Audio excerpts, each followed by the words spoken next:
Spanduk tudingan memecah belah di Jogja, Anies Baswedan mengatakan, lihat fakta saja. Sangat luar biasa sekali ya ketika Anies Baswedan datang ke Yogyakarta hari ini. Ribuan orang yang menunggu dan menyambut kedatangan Anies Baswedan. Sangat luar biasa sekali. Tetapi di satu sisi ada masyarakat yang menolak. Tetapi ini siapa yang menolak? Ada banner yang bertebaran di mana-mana. Tetapi ini tidak bisa dipertanggungjawabkan. Siapa yang menolak? Begitu kan. Tetapi kalau ada penolakan, kenapa Anies Baswedan disambut begitu banyak, ribuan, dan bahkan tidak hanya di desa begitu kan, bahkan di kota, di jalan menyambut kedatangan Anies Baswedan. Inilah yang kemudian dipertanggungjawabkan, siapa yang meletakkan banner ini begitu kan. Ini cara kotor kubu lawan mendiskreditkan Anies Baswedan di Yogyakarta. Wow. Tetapi sebelum ini mari kita lihat komentar-komentar netizen di Twitter yang menjadi trending topik hari ini seperti ini. Seorang warga Jakarta tanpa jabatan apa-apa tapi disambut luar biasa oleh warga Yogyakarta. Ya, saya belum tahu ya spanduknya seperti apa. Emang ini eranya era demokrasi ya. Masyarakat punya hak kesempatan yang sama untuk menyampaikan. Namun demikian, saya kira kami Jakarta fokus pada visi misi RPJMD program-program Jakarta untuk memastikan Jakarta yang maju kotanya, bahagia warganya. Ya.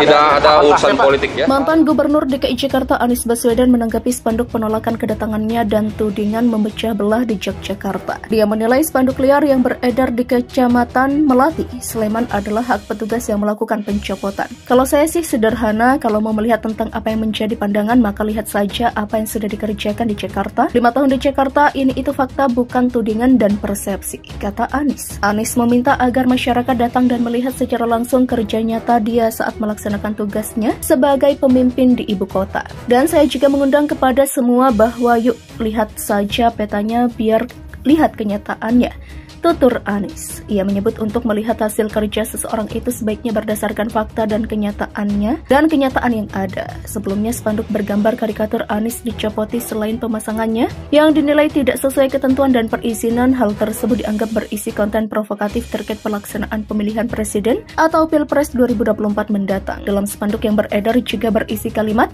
warga Jogja tidak butuh bapak politik identitas yang memecah masyarakat serta Jogja tolak politik identitas. Pencopotan spanduk itu murni petugas keamanan Kapanewon, Kecamatan Melati. Tadi kebetulan kami diberi kabar soal spanduk itu, lalu kami monitor pencopotannya saja, kata Kepala Seksi Operasi Ketenteraman dan Ketertiban Satpol PP Sleman Darmanto kepada wartawan. Tim kecil yang terdiri dari pengurus Partai Nasdem, PKS, dan Demokrat dipastikan tidak membahas soal spanduk penolakan terhadap kedatangan Anies Baswedan di Yogyakarta. Spanduk itu terpasang di beberapa titik di kota Jogja jelang kunjungan Anies pada Rabu 16 November 2022. Yang gitu-gitu kita tidak bahas, itu bagian dari demokrasi. 2 spanduk menolak, 2000 spanduk menyambut, dan itu biasa-biasa saja, ujar Wakil Sekretaris Jenderal Partai Nasdem Hermawi Taslim. Menurut Hermawi, tim kecil tidak ambil pusing dengan spanduk penolakan seperti itu. Mereka menganggap tindakan itu sebagai bunga-bunga demokrasi. Anies Baswedan mengunjungi Yogyakarta pada Rabu 16 November 2022 untuk menghadiri deklarasi Forum Ka'bah Membangun atau FKM yang memberi dukungan padanya maju sebagai calon presiden pada Pilpres 2024. Acara itu digelar di Gedung Grand Pacific Jalan Magelang, Kecamatan Melati, Sleman, Yogyakarta.